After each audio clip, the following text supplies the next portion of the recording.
बिस्मिल्लाहिर्रहमानिर्रहीम। दोस्तों, मलिक सिराज अहमद आपकी खिदमत में हाजिर। जैसा कि आप जानते हैं कि डेरा गाजी खान में सरदार अवैस अहमद खान लगारी की छोड़ी हुई सूबाई नशिस्त PP 290 पर 21 अप्रैल को ज़िमनी इलेक्शन होने जा रहा है। 21 अप्रैल को पोलिंग होगी। इससे पहले जो वीलॉग था उसके अंदर हमने बताया था आपको कि जो कागजात नामजदगी जिनके मंजूर हुए थे उनमें अली यूसुफ खान लगारी, उमर सजा हुसैन छीना, हाजी गुलाम सरवर दिलशाद डमर और मुनीर अहमद जलवानी बलोच थे। उसमें साबिक MP सरदार मोहिउद्दीन खान खोसा के जो कागजात नामजदगी थे वो आरओ की तरफ से मुस्तरद हुए थे। उसके बाद वो हाई कोर्ट में गए थे, वहां से वो फैसला लेकर आए कि उनके कागजात नामजदगी मंजूर हो गए हैं। तो लिहाजा अब इस इलेक्शन में सरदार मोहिउद्दीन खान खोसा भी मौजूद हैं। इस कहानी के अंदर एक ट्विस्ट आया, एक पॉलिटिकल डेवलपमेंट हुई और वो ये हुई कि जो सजा हुसैन छीना थे उनको सुन्नी इत्तेहाद काउंसिल का मतलब PTI का टिकट मिला पार्टी की तरफ से और उन्होंने वो पार्टी का टिकट भी जमा करा दिया। अब कंफ्यूजन ये थी कि अब मार सजा हुसैन छीना इलेक्शन लड़ेंगे या फिर मोहिउद्दीन खान खोसा इलेक्शन लड़ेंगे। इस दौरान इनकी बैकडोर गुफ्तगू शुरू हो गई कि जी इनमें से किसी एक उम्मीदवार को होना चाहिए। इसमें मेरे पास जो मालूमात हैं उसके मुताबिक लतीफ़ खोसा जो MNA हैं, साबिक गवर्नर हैं, उन्होंने रब्ता किया साउथ पंजाब PTI के सदर अवन अब्बास बप्पी से और उनसे ये कहा कि जी आप मोहिउद्दीन खान खोसा के लिए मामलात को क्लियर कराएं ताकि वो इलेक्शन लड़ सकें। उन्होंने उनको जवाब दिया कि जनाब टिकट तो मार सजा हुसैन छीना को जारी हो चुका है और वो जमा भी हो चुका है, लिहाजा पार्टी पॉलिसी के तहत तो यही है कि वो मार सजा हुसैन ही इलेक्शन लड़ेंगे। लेकिन अगर उन्होंने कहा कि ये दोनों आपस में उम्मीदवार इकट्ठे बैठ जाएं और कोई मुतफिका फैसला कर लें तो हमें उस पर कोई ऑब्जेक्शन नहीं है। नहीं हुआ मामला इनके तय आपस में। फिर एक माउन आबाद बप्पी की तरफ से ये कहा गया कि जी ठीक है, आप ऐसा करें कि दोनों उम्मीदवार एक फोन पे इकट्ठे हो जाएं और मैं दोनों के साथ बात कर लेता हूं, इसका कोई हल निकालते हैं। दोनों इकट्ठे हुए, आउन आबाद बप्पी को फोन किया गया, लेकिन उस दिन भी ये मामला ठीक नहीं हो सका। इनका सॉर्ट आउट नहीं हो सका कि कौन लड़ेगा और कौन विड्रा करेगा। उसके बाद कल जो गुज़श्ता रोज था उसमें मुल्तान में मीटिंग हुई, उसमें आउन आबाद बप्पी की सरबराही में मारसजा हुसैन छीना और मोहिउद्दीन खान खोसा भी उस मीटिंग में मौजूद थे। काफ़ी लंबी नशिस्त हुई, बहुत सारी बातें पता चली, नहीं बता सकते कि कुछ चीज़ें मकसद अमानत के तौर पर हैं। बस उसमें तय ये हुआ कि मार सजा हुसैन छीना इस हल्के से विड्रा कर रहे हैं और अब पार्टी की तरफ से जो आउन आबाद बप्पी ने वीडियो रिलीज जारी की उसपे उन्होंने कहा कि जी अब पार्टी के जो उम्मीदवार होंगे वो मोहिउद्दीन खान खोसा होंगे। तो PP 290 के ज़िमनी इलेक्शन में जो डेवलपमेंट हुई वो ये हुई कि मार सजाद हुसैन छीना जो इलेक्शन लड़ने जा रहे थे अब वो विड्रा हो चुके हैं और अब यहाँ पर PTI की तरफ से उम्मीदवार होंगे मोहिउद्दीन खान खोसा, लेकिन वो टिकट नहीं है उनके पास, वो आज़ाद हैसियत में इलेक्शन लड़ेंगे और आज़ाद हैसियत में उनका जो इंतखाबी निशान है वो नल का है और उनके मुकाबले में पाकिस्तान मुस्लिम लीग नून के जो टिकट होल्डर हैं वो सरदार अली यूसुफ खान लगारी हैं। तो ये तो थी एक पॉलिटिकल उम्मीदवार ही तब्दील हो गया। अब इलेक्शन कैंपेन जो है वो यकीनन आखिरी अयाम है, लोग ईद की तैयारियों में मसरूफ हैं, तो पॉलिटिकल एक्टिविटी ना होने के बराबर है और बाकायदा जो इंतखाबी मुहिम है वो ईद के बाद ही शुरू होगी जिसकी तवक्को की जा रही है। इस दौरान एक चीज़ ये हुई कि माह रमज़ान में सरदार अली यूसुफ खान लगारी की तरफ से जो उनका ग्रुप मौजूद है इस हल्के में PP 290 में, उसके ज़िम्मे उन्होंने लगाया कि आप अपने इर्द गिर्द के जितने बेवा खवातीन, यतीम बच्चे, माजूर अफराद हैं उनकी फहरिस्तें बनाएं और मेरिट बनाएं और उनको जो है ना हम राशन देंगे। और उन्होंने अपने ज़ाती जेब से अपने जो हल्के के वो लोग थे जो बहुत गरीब थे या जिनके ज़राए आमदन बहुत कम या ना होने के बराबर थे उनको उन्होंने राशन तकसीम किया। वो एक सिलसिला उनका चला, एक अच्छी चीज़ थी। लोगों की भी मदद हो गई, एक आपका पोलिटिकली एक मूवमेंट भी हो जाती है इसके अंदर। बाकायदा इंतखाबी मुहिम आप कह लें कि जल्द से कॉर्नर मीटिंग के एतबार से वो अभी तक शुरू नहीं हो सके। हल्के का जायजा लेते हैं, थोड़ा सा हल्के का जायजा ये लेते हैं कि आया कि देखना में ये पड़ेगा कि मार सजा हुसैन छीना के होने के क्या फायदे थे, ना होने के क्या जो है ना नुकसानात होंगे, मोहिउद्दीन खान को कितना फायदा होगा, क्या कहीं पर कोई प्रॉब्लम हो सकती है या नहीं हो सकती। तो ये चीज़ें और लगारी ग्रुप की क्या सियासी सूरत हाल रहेगी, उनका जो इलेक्शन है वो किस तरीके से रहेगा ये भी देखना पड़ेगा हमें। पहली बात तो ये बता दूं कि मार्सजा सेंटीना की एक तो चीज क्लियर होगी, और वो ये होगी कि बावजूद कोशिश के उनकी मर्जी के बगैर ये टिकट तब्दील नहीं हो सका। उनकी रजामंदी शामिल थी। इसका मतलब यह है कि पार्टी के अंदर वो अपनी एक वर्थ बना चुके हैं, अपनी एक गुडविल बना चुके हैं, और पार्टी ने कहीं पर उनको फोर्स नहीं किया, और पार्टी ने उनकी रजामंदी के साथ अपनी रजामंदी मशरूत की। तो तहरीक इंसाफ के हवाले से बहरहाल पार्टी के जो वर्कर्स हैं उनके लिए एक अच्छी बात यह है कि मार्सजा सेंटीना की जो पॉलिटिकल वर्थ है अपनी पार्टी के अंदर, वो बहरहाल जो है ना तय हो चुकी है। और दूसरी बात यह है कि वो लोग जो मुझे ये लगता है जो सोशल मीडिया का ट्रेंड चला है इस फैसले के बाद, कि ओवरसीज जो थे खासतौर पर इस हल्के के जो दुबई और सऊदीया में हैं, और जो एक खास माइंडसेट है एंटी फ्यूडल का, जिनको ये लगता था कि हमें किसी सरदार को वोट नहीं देना चाहिए चाहे वो पीटीआई से भी क्यों ना हो, और उस पे एक वर्कर क्लास के बंदे को हमें जो है ना सपोर्ट करना चाहिए, तो यकीनन उनके लिए ये एक अच्छी खबर नहीं थी। देखना ये होगा कि इस फैसले के बाद जो अब मोहिउद्दीन खान खोसा आए हैं कि क्या वो एक तबका, पहले तो उसको ये कैलकुलेट करना पड़ेगा कि उसकी तादाद कितनी है, वो कितनी बड़ी तादाद में है जो एक वर्कर क्लास की नुमाइंदगी चाहते थे, और दूसरी बात यह है कि उनका इलेक्शन के अंदर जो रद्द अमल है वो क्या होगा, या कि वो एक्टिव होंगे या नहीं होंगे, या वो खामोशी से घर बैठ जाएंगे। इस फैसले को वो बहरहाल नापसंदीदगी की नज़र से देख रहे हैं, और उनको ये लगता है कि यहाँ पर अगर मार्सजा हुसैन आ गए थे तो उनको लड़ना चाहिए था। मार्सजा हुसैन के ना होने से एक नुकसान ये होगा कि 8 फरवरी का जो इलेक्शन था उसमें बहरहाल जो लॉजिस्टिक्स बोर्ड थी इस हल्के की, उसमें इलेक्शन जो इश्तहारी मुहिम थी, फ्लैक्स बैनर्स, ट्रांसपोर्ट, और उस पर टीमें मूव करना, ये मार्सजा हुसैन का पीछे एक अच्छा खासा उसके पीछे खर्चा था, एक इन्वेस्टमेंट थी, और अब वो शायद ना हो, और उनका इंटरेस्ट भी शायद इस हिसाब से तो जरूर होगा कि उनकी पार्टी का उम्मीदवार है, उनको जीतना चाहिए, लेकिन फाइनेंशियली तौर पर उनको मुझे लगता है कि उनका इंटरेस्ट वो नहीं होगा। तो ये देखना पड़ेगा खोसा हाउस को कि वो इस फाइनेंशियल जो एक इशू है, जो इतनी बड़ी एक हल्के की कैंपेन है, इसको किस तरीके से पोर्ट्रेट करते हैं, किस तरीके से डिजाइन करते हैं। तो एक तो ओवरसीज का यहाँ पर रद्द-ए-अमल देखना पड़ेगा। दूसरी बात यह है कि इस वक्त मोहिउद्दीन खान खोसा के साथ यकीनन सरदार मोहम्मद खान लगारी का जो ग्रुप है वो भी इंटैक्ट खड़ा होगा। उसके बाद सरदार सैफुद्दीन खान खोसा, वो भी ज़ाहिर है अपने भतीजे की कैंपेन के लिए निकलेंगे, पहले भी वो निकले थे, और देखना ये है कि ये किस तरीके से इलेक्शन कैंपेन को उठाते हैं। उसकी वजह ये है कि ये आम इलेक्शन नहीं है। जनरल इलेक्शन का जो रवैया होता है माजरत, जनरल इलेक्शन का जो अमूमी रवैया होता है वो मुख्तलिफ होता है। उस वक्त लोगों का जो पॉलिटिकल जो एक मूवमेंट होती है वो बड़ी तेज होती है, टेम्परेचर हाई होता है। बाई इलेक्शन नॉर्मली जो है ना वो थोड़ा सा कूल डाउन होता है, और उसमें लोगों को आइडिया होता है कि यार क्या होने वाला है, तो लोगों की दिलचस्पी उसके अंदर उस हिसाब से होती है।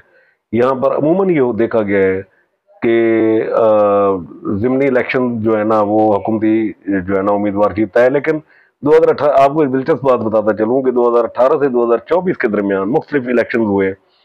इमरान खान अपने दौरे इक़्तिदार के अंदर जितने बाई इलेक्शन थे वो हारे, इमरान खान अपने दौरे अपोजिशन में जितने बाई इलेक्शन थे वो जीते। आप इसका ये देख लें कि डस्का का इलेक्शन कप्तान को जो है ना फिट हो गया था गर्दन में, और वो उनकी टीम के कि वो इलेक्शन लूज कर रहे थे, उन्होंने किसी तरीके से उसको मैनेज किया था। और वो मकसद है लोगों का जो ट्रेंड था वो लोग रिएक्ट कर रहे थे हुकूमत के खिलाफ। पीडीएम की गवर्नमेंट आई तो सरदार सैफुद्दीन खान खोसा, अब्दुल कादिर खोसा वाला आप इलेक्शन देख लें, हमारे डीजी खान का इलेक्शन था बाई इलेक्शन, बिल्कुल अपोजिट रिजल्ट। अपोजिशन ने मकसद है उसके अंदर बड़ा बेहतरीन रिस्पॉन्ड किया और वो इलेक्शन बड़ी वादे मार्जिन से जीते। 18 के इलेक्शन में सरदार मोहम्मद खान लगारी ने सूबाई सीट छोड़ी थी, सरदार अवैस खान सीट लूज कर चुके थे, लेकिन बाई इलेक्शन में वो जीत गए, पीटीआई को उन्होंने शिकस्त दे दी। तो ये ट्रेंड थोड़ा सा चेंज हुआ है पाकिस्तान की सियासत का।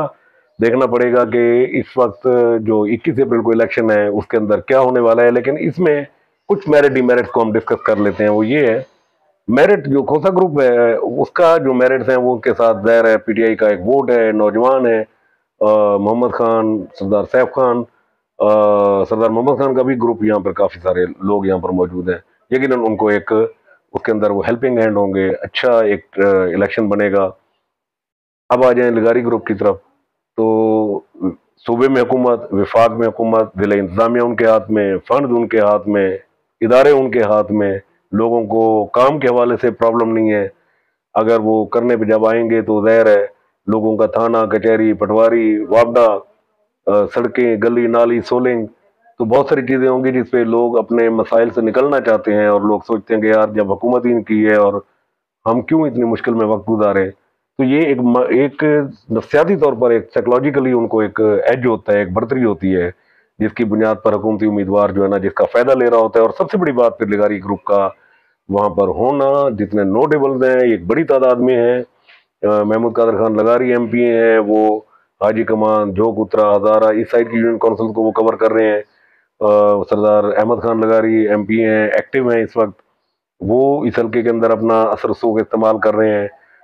सरदार अली यूसुफ खान लगारी, और डेफिनेटली सरदार अवैस खान, सरदार जमाल खान, सरदार यूसुफ खान लगारी जो उम्मीदवार के वालिद हैं। तो ग्रुप लिगारी ग्रुप कंपैरेटिवली बड़ा है इसके मुकाबले में, खोसा ग्रुप के मुकाबले में, या यूं कह लें कि पीटीआई के मुकाबले में। तो हुकूमती अम्ब्रेला और बड़ा ग्रुप, नोटेबल, यकीनन एज है उनको, लेकिन ये इतना काफ़ी नहीं है इलेक्शन जीतने के लिए। जैसा कि मैंने कहा कि इलेक्शन के ट्रेंड चेंज हो चुके हैं, यहाँ पर अब नोटेबल की बात भी कोई नहीं मानता। ये तमाम दोनों उम्मीदवारों के लिए है, मोहिउद्दीन खान खोसा हो, अली यूसुफ खान लगारी हो, कि नोटेबल की बात भी कोई नहीं मानता। लोग डायरेक्ट राब्ता मांगते हैं, खवातीन की बहुत बड़ी तादाद है, उसको टच करना पड़ेगा कि 50% के करीब आपकी खवातीन वहां पर आती हैं। इसी तरीके से आपके पास वहां पर जो यूथ है उसको एड्रेस करना पड़ेगा, उसके साथ अटैचमेंट करनी पड़ेगी अपनी। तो और उसके बाद फिर नोटेबल हैं, यकीनन ये 3-4 पोर्शन हैं जिनके ऊपर काम करना पड़ेगा। और फिर सबसे बड़ी बात यह है कि गंदम की कटाई का सीजन है, लोग मसरूफ भी होंगे, लोगों को वहां से निकाल के इलेक्शन कैंपेन में लाना और फिर पोलिंग तक लेके आना। तो जो मेहनत करेगा, जो टच रहेगा, जो वसाइल का बेहतरीन इस्तेमाल करेगा, यकीनन इलेक्शन उसके हिस्से में जाएगा। और जहाँ तक है इस अददी एतबार से, तो मुझे ये लगता है कि अच्छा मुकाबला होगा। टीम के एतबार से लिगारी ग्रुप बड़ा, यूथ और सपोर्टर वोटर के हिसाब से मोहिउद्दीन खान की पोजीशन भी अच्छी है। और डिपेंड कर रहा है कि वो जो ओवरसीज बैठा है सऊदी अरब और दुबई के अंदर, जो इस फैसले पे तनकीद कर रहा है, उसका रद्द-ए-अमल क्या होगा। और इसमें मार्सजा हुसैन चीना की जो प्रेजेंस है और जो एक्टिविटी है वो भी मैटर करेगी कि वो किस हद तक एक्टिव होते हैं और कितना मोबिलाइज करते हैं और किस तरीके से वो इलेक्शन को मैनेज करने की कोशिश करते हैं। इलेक्शन का ट्रेंड हमें ईद के बाद पता चलेगा, इलेक्शन कैंपेन का ट्रेंड हमें ईद के बाद पता चलेगा कि लोग किस तरफ डाइवर्ट हो रहे हैं। इंशाल्लाह आपकी खिदमत में ईद के बाद दोबारा हाजिर होंगे। इस वक्त तक जो पॉलिटिकल डेवलपमेंट थी वो यही थी कि PP290 के ऊपर उम्मीदवार तब्दील हो गया। मार्सजा हुसैन चीना की जगह पर मोहिउद्दीन खान खोसा अब इलेक्शन लड़ेंगे और उनके मुकाबले में सरदार अली यूसुफ खान लगारी। यकीनन कैलकुलेशन कर रहे होंगे दोनों ग्रुप्स, और अपनी स्ट्रेटेजी डिजाइन कर रहे होंगे, राब्ते में होंगे, और कोशिश होगी कि ईद के फौरन बाद वो अपनी इलेक्शन कैंपेन को एक बूस्ट दें और ये सीट जीतें। अब तक की जो सूरत हाल है उसमें मुझे ये लगता है कि अली यूसुफ का पलड़ा भारी होगा, कि हुकूमती एज बहरहाल उनको है और बड़ी टीम उनके पास मौजूद है।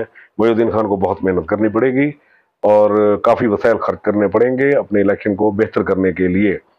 तो इसमें जो एक छोटी सी बात और बताता चलूँ मैं आपको, कि पिछले दिनों डीजी खान हॉस्पिटल के हवाले से बहुत सारी खबरें आई। उस पर मैंने मुख्तलिफ बतौर जर्नलिस्ट मुख्तलिफ अरकान असम्बली से रब्ता किया। उनमें सरदार अहमद खान लगारी, हनीफ खान पिताफी और सरदार उसामा फयाद लगारी, इन्होंने फौरी तौर पर मेरे मैसेजेस का रिप्लाई किया। इनका शुक्रगुजार हूँ। इन्होंने कोशिश की कि हॉस्पिटल के हालात को कंपैरेटिवली हम कुछ बेहतरी की तरफ लेकर आए। उस पर इंसुलिन नहीं थी, इंसुलिन अब कुछ दिनों तक आ जाएगी। जो एक्सरे की फिल्में थी वो भी इनको वजारत सेहत ने यकीन दहानी करा दिया कि जी हम दे रहे हैं, और कुछ दे भी दिए हैं, और कुछ अब ये सिलसिला चलेगा। पहले मोबाइल पे तस्वीर लेते थे। मेरी आज के इस वीलॉग से डेरा गाजी खान के तमाम कौमी और सूबाई असम्बली के जो अरकान हैं उनसे एक रिक्वेस्ट है कि यहाँ पर गवर्नमेंट ऑफ पंजाब की तरफ से जिन हॉस्पिटल्स को एक लिस्ट जारी हुई है जिसमें ये कहा गया है कि फालिज का अटैक जिन लोगों को होता है तो उसका ये होता है कि पहले 5 घंटे के अंदर उनको एक इंजेक्शन लगता है जिसके अंदर वो जो क्लॉट होता है वो डाइल्यूट हो जाता है और वो बंदा फालिज से जो है ना उस फेज से निकल आता है और नॉर्मल हो जाता है। तो पहले अटैक के पहले 5 घंटे के अंदर वो लगता है, वो काफ़ी महंगा होता है। उसके लिए जो सेंटर्स बनाए गए हैं उनमें साउथ की तरफ से मुल्तान को बनाया गया है। तो मेरी डेरा गाजी खान और राजनपुर के जो अराकीन असम्बली हैं तमाम उनसे रिक्वेस्ट ये है कि प्लीज़ खुदारा इसमें डेरा गाजी खान और राजनपुर और अगर हो सके तो तौसा को भी शामिल कराएं कि एक पेशेंट को जब फालिज का अटैक होता है तो उसको पहले आइडेंटिफाई करते हुए डायग्नोज करते हुए फिर उसको उठाकर मकामी अस्पताल और फिर वहाँ से आपको कहीं मुल्तान लेके जाना हो तो इतना टाइम नहीं बनता कि वो 4-5 घंटे तो वहीं पूरे हो जाते हैं। तो कोशिश करें कि ये डीजी खान और राजनपुर जो टीचिंग हॉस्पिटल डीजी खान और डीएचक्यू राजनपुर है वहाँ पर ये सहूलत हो ताकि यहाँ के लोगों को भी वो फ़ायदा हो सके। मुझे नहीं लगता कि कोई सलेमान का कोई बंदा, तौसा का कोई बंदा, रुझान का कोई बंदा, राजनपुर का या डीजी खान का जिसको अटैक हो और विद इन 5 आवर्स वो लोग फौरी तौर पर मुल्तान भी पहुँच सके, तो मुझे नहीं लगता ये पॉसिबल है। तो इनका फ़र्ज़ बनता है आप लोगों का कि आप ये सहूलत डेरा गाजी खान और राजनपुर में भी दें और इसको हर सूरत में शामिल कराएं यहाँ पर इनको, ताकि यहाँ के लोगों को अगर खुदा न खास्ता फालिज का हमला हो तो वो उनकी जिंदगियों को बचाया जा सके। इंशाल्लाह PP290 के साथ उसकी पॉलिटिकल अपडेट्स के साथ आपकी खिदमत में दोबारा हाजिर होंगे। तब तक के लिए इजाज़त। अल्लाह हाफिज़।